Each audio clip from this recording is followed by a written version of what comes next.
The officer's hand closed around Bishop's jaw before Ava Renwick had finished her sentence. Sir, I asked you to verify the call before you touch my dog. Her voice didn't rise. It never did. Officer Dale Britt never looked at her. He was watching the German Shepherd's teeth, his knuckles white around the animal's muzzle, as if daring the dog to prove him right. "Ma'am, step back. This animal matches a dangerous dog complaint. Then show me the complaint." Ava set her briefcase down beside the bench, slow and deliberate, the brass clasp catching the afternoon light. The scales of justice stamped into the leather faced up, plainly visible, and neither officer glanced at it. "You radioed in on a call 15 minutes ago. I heard the dispatch. It said possible stray. Bishop is leashed, current on his tags, and sitting exactly where he's been sitting for the last hour. He's not leashed now," Britt said, and tightened his grip. Bishop's ears flattened. A low sound rose in his chest. Not a growl, not yet. Something closer to a question. Ava had raised him past the age where fear made him snap. She had not raised him past the age where pain did. "You're hurting him. I'm controlling a threat." "He isn't a threat. You're the one holding his mouth shut in a public park." Behind Britt, his partner Sam Kowalski had stopped writing on his citation pad. He was young enough that his uniform still looked new, and old enough to know that something about this didn't match anything he'd been trained for. "Dale," he said quietly. "Maybe we back off. Let her, I've got this." Bishop's snap, when it came, was fast and shallow, teeth grazing the leather of Britt's glove, nothing more, the kind of reflex any animal makes when a stranger's hand closes over its face. But Britt reeled backward like he'd been struck, and something in his expression changed from irritation to opportunity. "Did you see that?" he said, loud now, pitched for the crowd that had begun to gather along the path. A man walking his own dog, two women who'd stopped mid-conversation, an older couple frozen near the fountain. "That dog just attacked an officer." "He pulled away because you hurt him," Ava said. "There's a difference, and there are at least 6 people standing here who watched the difference happen." "Ma'am, I need you to stand up and place your hands where I can see them." She didn't move immediately. She looked at him the way she looked at attorneys who tried to rush a bench conference, patient, unhurried, faintly disappointed. "I haven't done anything, officer. Neither has my dog. What I'd like is for you to radio your supervisor and request the original complaint be read back before this goes any further. What you'd like isn't really the priority right now. It should be. It's a reasonable request." Britt's jaw worked. He was young enough to still enjoy being obeyed, old enough to have learned that most people folded before the third sentence. Ava hadn't folded on the first. "Cuff her," he told Kowalski. "Dale, for what? She hasn't. Obstruction. Interfering with an officer's assessment of a dangerous animal. Write it up." Kowalski's hand hovered over his own cuffs, not moving, his eyes flicking between his partner and the woman still sitting with the same composure she'd had since they walked up, hands loosely folded now in her lap, chin level, watching Britt the way she watched attorneys about to make an irreversible mistake. "The last chance to call your supervisor," Ava said, so quietly that only the two of them heard it. "After this, it won't be a choice anymore. It'll be a record." Britt laughed, short and humorless, and reached for the cuffs himself. "You threatening me? I don't make threats, officer. I make requests. This is the last one I'm going to make politely." She held out her wrists without being asked, the gesture almost courteous, and it seemed to unsettle him more than resistance would have. The white animal control van was already turning into the park entrance, dispatched. It would later turn out, the moment the original complaint came in, long before anyone had asked whether it was true. 2 officers were lifting a transport crate from the back, lights not flashing, in no hurry at all, because no one had told them there was any reason to hurry. Behind them, Bishop strained low against nothing, no leash to catch on, just his own held still body, his eyes fixed on the crate. Kowalski kept his voice down, just for her. "Ma'am, is there someone you want us to call?"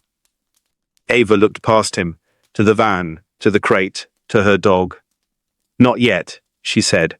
"Just don't let them take him anywhere before I'm back." The cruiser door shut on that sentence, and through the glass, the last thing she saw was Bishop being lifted, gently, disbelievingly, into a cage. Before we continue, If you believe no one should lose a loyal companion because of abuse of authority, take a second to like this video, subscribe, and let me know in the comments, what would you have done if you were in Ava's place?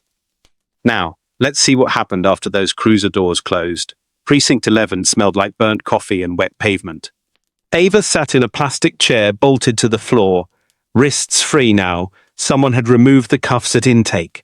A small mercy that told her exactly how uncertain Britt already was about his paperwork. Kowalski stood near the counter, pen in hand, staring at a blank incident form like it might fill itself in correctly if he waited long enough. I need you to state, for the record, that the animal lunged unprovoked, Britt said, not quite a question. I won't state that, because it isn't true. Ava's voice was even. What I will state, clearly, is that I did not consent to contact with my dog, that the contact caused a reflexive response, and that at least 6 witnesses in the park can confirm the sequence. I'd also like the responding officer's body camera footage flagged for preservation, along with any footage from the animal control vehicle. Britt's pen stopped moving. That's not how this works. It's exactly how this works. You're welcome to check with your sergeant. Something in his jaw shifted, there and gone. He thought of the calls he'd taken that month about strays near the elementary school 2 blocks over. The complaints, the mother who'd cornered him outside a coffee shop, asking why nobody did anything until a kid got hurt. He picked the pen back up and kept writing. A woman near the door, mid-50s, a leash looped twice around her wrist. A small terrier sitting obediently at her feet despite the noise of the precinct, stepped closer to the desk sergeant's window. Excuse me, I saw the whole thing. The officer grabbed the dog's face first. The woman never touched anyone. Her voice shook slightly, and she pressed on anyway. My husband was a firefighter for 30 years. I know what it looks like when someone's actually in danger. That dog wasn't. Britt turned, jaw tight. Ma'am, if you weren't asked to make a statement, I'd suggest she's making one now, Ava said quietly. And so am I. That should go in the file, too. The woman gave her statement to the desk sergeant, hands still trembling slightly around the pen, and left with a backward glance at Ava that carried something between apology and relief. The particular look of a person who had decided, once, that staying quiet cost more than speaking did. Kowalski watched all of it without writing a word. When Britt stepped away to take a call, he crossed to where Ava sat. That tag on your dog's collar, he said low. The old departmental one. That's a real K9 unit number, isn't it? It is. Britt said it was a costume tag. Britt didn't look closely enough to know the difference. A pause. Or he looked, and decided it was easier not to. Kowalski's eyes flicked toward the door Britt had disappeared through. I flagged it for the desk. Just routine cross-check. Didn't think anything of it. He hesitated. Should I have?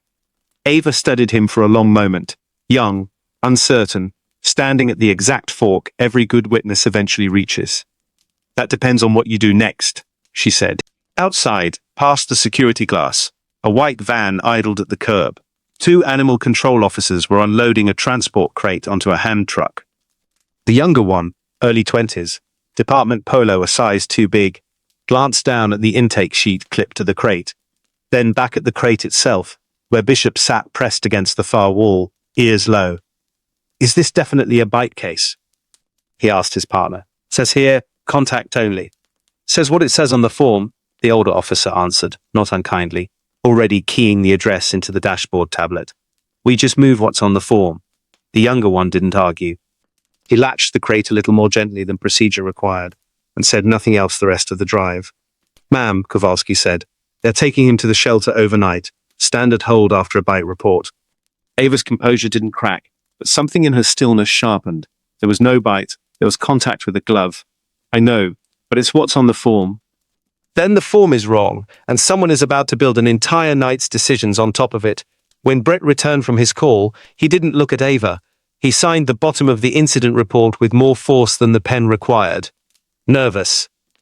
Uncooperative. Evasive. He'd used those words before, about other people, and they'd always been enough. Through the window, Bishop's crate disappeared into the back of the van.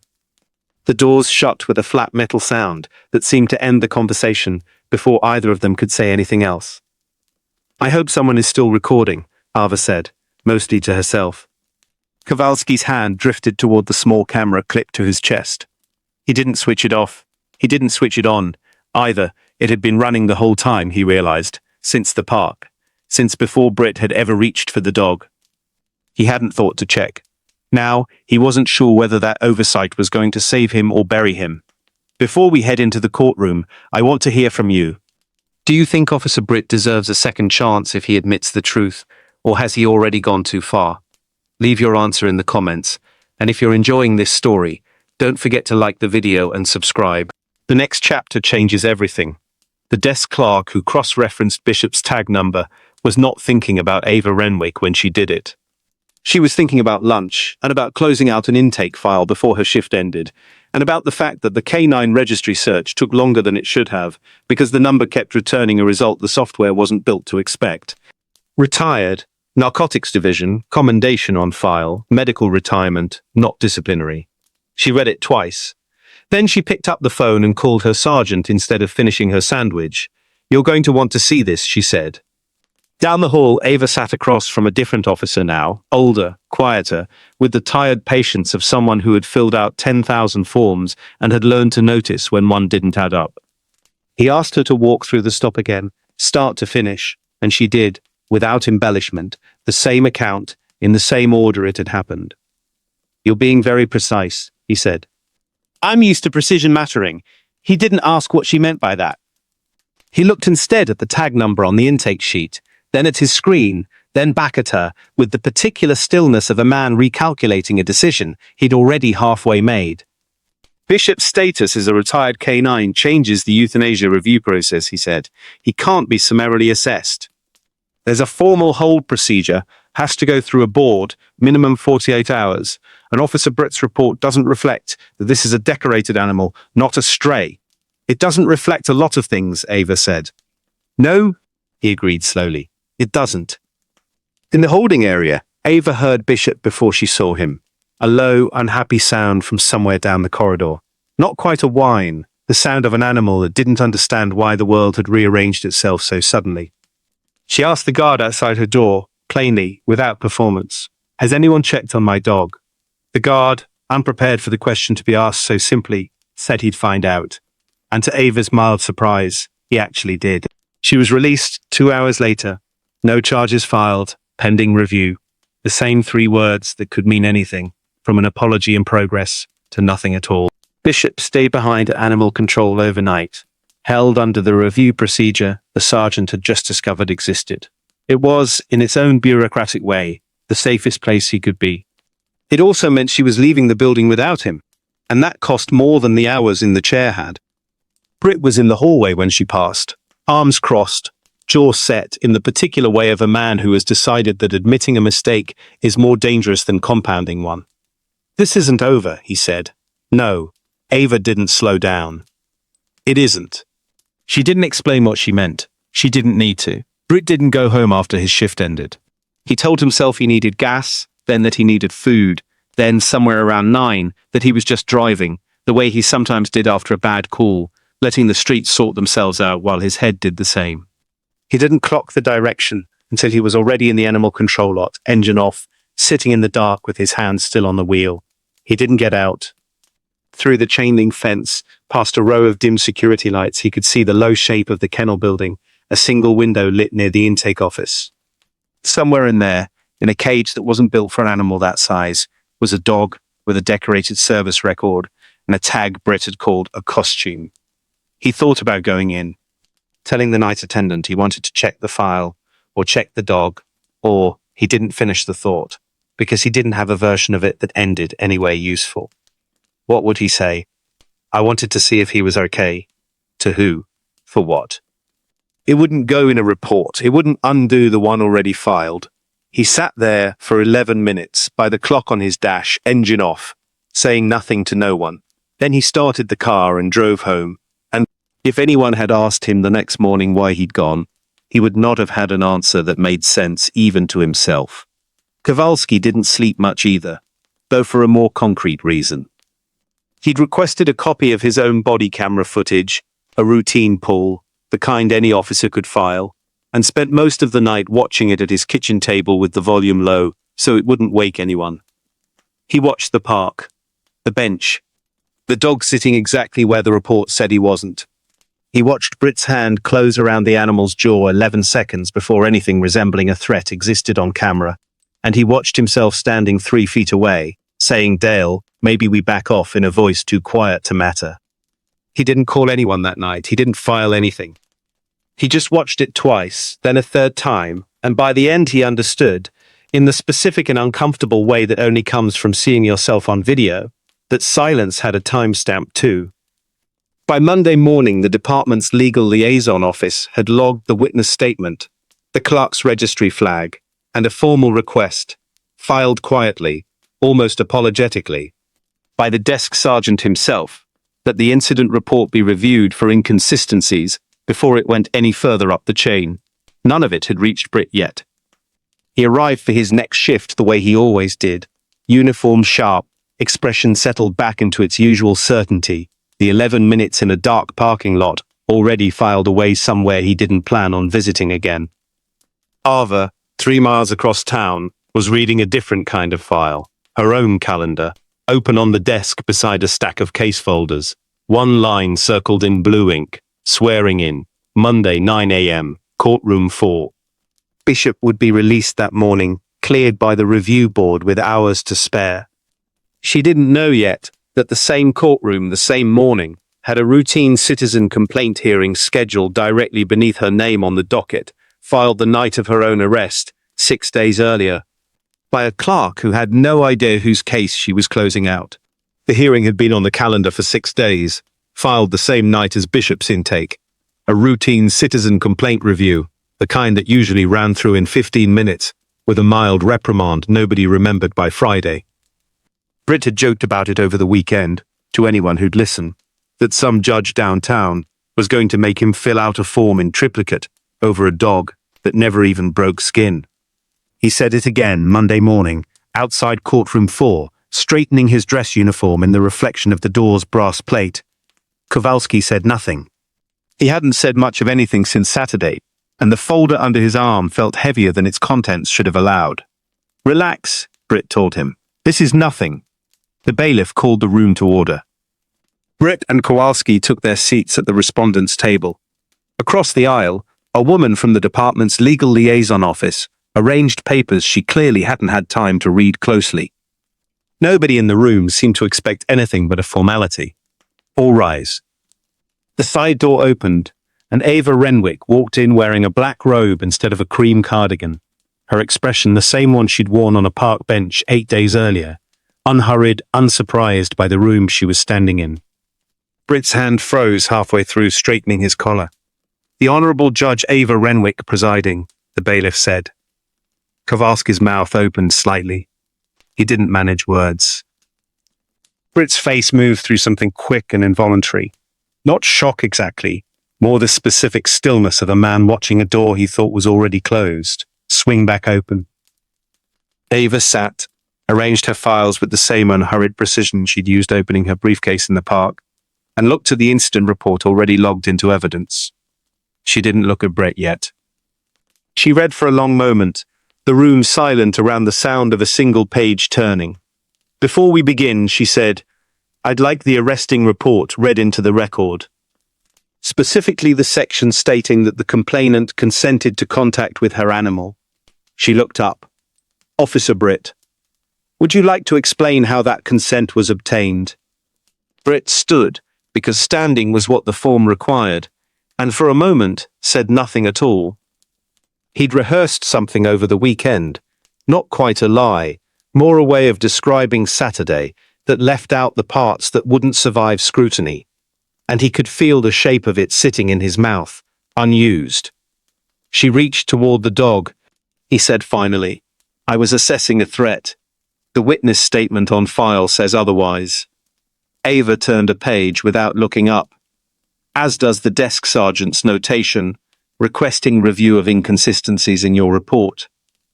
As does Officer Kowalski's incident log, filed separately from yours. which I understand was completed the same evening. People misremember things under stress, Britt said. The witness was 30 feet away. She saw what she thought she saw. She described the sequence in the same order, twice, 6 days apart, without being shown your report first. That's not usually how misremembering works. Ava set the page down. I'll ask again. Are you telling this court that your account and Officer Kowalski's are both accurate, given that they describe two different sequences of events? Britt didn't answer right away. He looked, briefly, like a man doing arithmetic he already knew the answer to and didn't like. Sam's account isn't wrong, he said slowly. He was standing further back. He might not have seen the same angle I did. Was he standing far enough back to miss you placing both hands on the animal before it reacted? Silence. At the liaison table, the woman with the unread papers had stopped shuffling them entirely. Her pen hovered an inch above a legal pad, forgotten. Beside Britt, Kowalski shifted in his seat, and for one strange second, Britt almost said something on his partner's behalf. He didn't have anything to do with the report. That was mine, the closest thing to an honest sentence he'd had all morning. It reached the edge of his mouth and stopped there. He looked at the table instead. Your Honor, Kowalski said into the silence. I have something the court should see. He stood and set the folder on the clerk's table with both hands, the way a person sets down something they've been carrying too long. A full transcript of my body camera footage. It was recording the entire stop. I didn't realize it until Saturday night. The liaison officer's pen finally moved, not to write, just a small reflexive tap against the pad. The sound of someone recalculating how much of her morning this hearing was actually going to take. Britt turned toward his partner, not with anger, not yet, something closer to disbelief. The look of a man watching the one person he'd counted on quietly stop covering for him. Ava accepted the folder without ceremony, the way she might have accepted any other filing, and set it beside the report already in front of her. She didn't open it yet. For a moment she simply rested her hand flat on the cover, the same stillness she'd shown sitting on a park bench with an officer's grip closing around her dog's jaw. We'll review this in full before any findings are entered, she said. Officer Britt, you'll have an opportunity to respond once the footage has been examined. This hearing is not a conviction. She paused. It's a record. Nobody spoke. The liaison officer's pen stayed still against the pad. Somewhere behind the respondent's table, Kowalski became aware of his own breathing. Britt sat with his hands flat on the table in front of him, staring at nothing in particular, the word record sitting in the room longer than a single word should have been able to. That's all any of this has ever been about. Ava said finally, quieter now. What actually happened, written down accurately by the people who were there. She looked toward the back of the courtroom, where a bailiff stood near the side door. Is the dog available to be released this morning? Cleared an hour ago, Your Honor. He's with Animal Control Transport, waiting on discharge paperwork. Have someone bring the paperwork to me directly. I'll sign it during recess. Britt sat back, the certainty that had carried him through 6 days of Saturday's version of events finally, visibly, running out of road. He didn't look at Ava. He looked at his own hands on the table, the same hands that had closed around a dog's jaw in a park 8 days ago, because it had seemed, in that moment, like the easiest decision available to him. We'll recess for 30 minutes, Ava said. To review the footage. Officer Britt, I'd encourage you to use that time to consider whether the account you gave this morning is the one you want entered into the permanent record. The bailiff called recess. Nobody in the room moved right away. Kowalski sat very still, the folder gone from his hands now, feeling lighter and worse in equal measure. Britt stared at the closed door Ava had disappeared through, and for the second time in 4 days, found himself sitting somewhere quiet, with no sentence that ended anywhere useful. The footage took 11 minutes to watch in full. Ava reviewed it alone in chambers during recess. The courtroom's ordinary business paused around her. A clerk rescheduling 2 unrelated hearings. The liaison officer making a phone call in the hallway, with her voice pitched low enough that the words didn't carry, only the tone, which was not the tone of someone confident in what she was about to report. At the 11-minute mark, the timestamp read 2:47 p.m., Britt's hand closing around Bishop's jaw. 6 full seconds before anything on the recording resembled aggression. Ava watched it once. She did not watch it again. She had lived it. She didn't need the second viewing to know what it would show. When the court reconvened, she didn't summarize the tape. She simply said, "The footage confirms the witness statement in every material respect," and let the sentence do the rest of the work. Brett didn't argue. He'd used the 30 minutes of recess the way she'd suggested, not rehearsing a better version of Saturday, but sitting with the version that was already true. When she asked him, directly, whether he wanted to amend his report, he said, "Yes, Your Honor," and nothing else. And for the first time in 5 days, there was nothing performative in his voice at all. The formal findings took another 20 minutes to enter into the record. Ava referred the incident report for departmental review, falsification, use of unnecessary force, improper detainment, and noted for the file that Officer Kowalski's voluntary disclosure of his own footage would be considered as a mitigating factor in any proceeding that concerned him. She did not offer him leniency outright. That wasn't hers to give. She simply made sure the record reflected what he'd actually done, which was more than the record had reflected for anyone else in the building that week. Britt surrendered his badge 2 weeks later, ahead of the department's final determination, in a meeting that involved no cameras, no crowd, and no one but his sergeant and a union representative who mostly stayed quiet. There was no public statement. He didn't ask for one. The parking lot outside animal control, the 9 minutes he'd sat there with the engine off, remained the only place he'd come close to saying anything true about it, and he'd said it to no one. Kowalski kept his position, under review, assigned for the next 6 months to a partner twice his age, who had, as it happened, once tapped a pen twice against a desk before asking a question, and had a reputation in the department for reports nobody ever had to send back. Bishop came home on a Monday afternoon, 4 hours after the hearing closed, riding in the back of Ava's car, with his head resting against the window the whole drive, the particular stillness of an animal deciding, slowly, that the world had gone back to making sense. The old K9 tag was still on his collar. Ava had been offered a replacement, cleaner, undamaged. She'd declined it. "It's not broken," she told the shelter attendant. "It just tells the truth about where he's been." The bystander from the park, Diane Coyle. It turned out, though Ava hadn't asked her name until the hearing's final paperwork required it, sent a card 2 weeks later. Inside, in handwriting slightly less shaky than her voice had been in the precinct lobby, she'd written, "My husband used to say, the hardest part of the job wasn't the fire. It was the 30 seconds before you decided to go in." I'm glad I finally understood what he meant. Ava kept the card in her desk, not framed, not displayed, just kept, the way a person keeps something they intend to remember without needing to look at it often. The older officer from intake, Marchetti, his nameplate had read, though Ava had never used it in the moment, testified at the departmental review without being asked twice. He described the report he'd flagged the same way he described everything, 2 taps of a pen, a short pause, and then exactly as much as needed saying, "No more." 6 weeks after the hearing, Ava walked the same path through Centennial Park, Bishop off-leash beside her, the late afternoon light coming through the oak trees at the same low angle it had that first Saturday. The bench was empty when she reached it.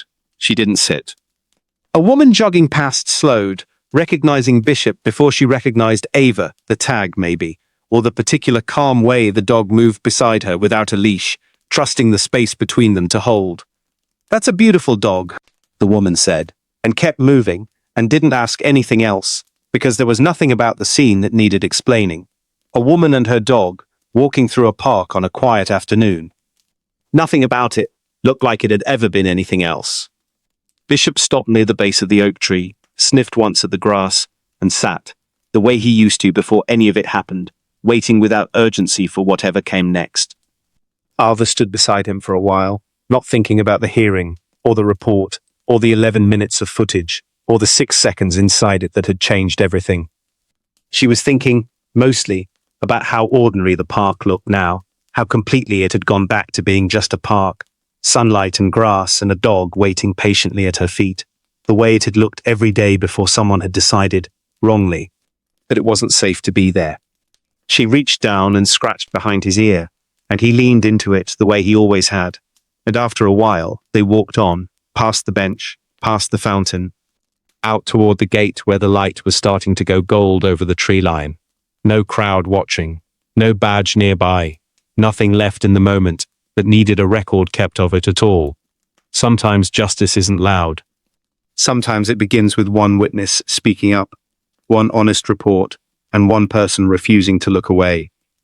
If this story moved you, please like, subscribe, and share it so more people can discover stories like this. And before you go, tell me in the comments what moment touched you the most. Until next time, thank you for being part of this journey.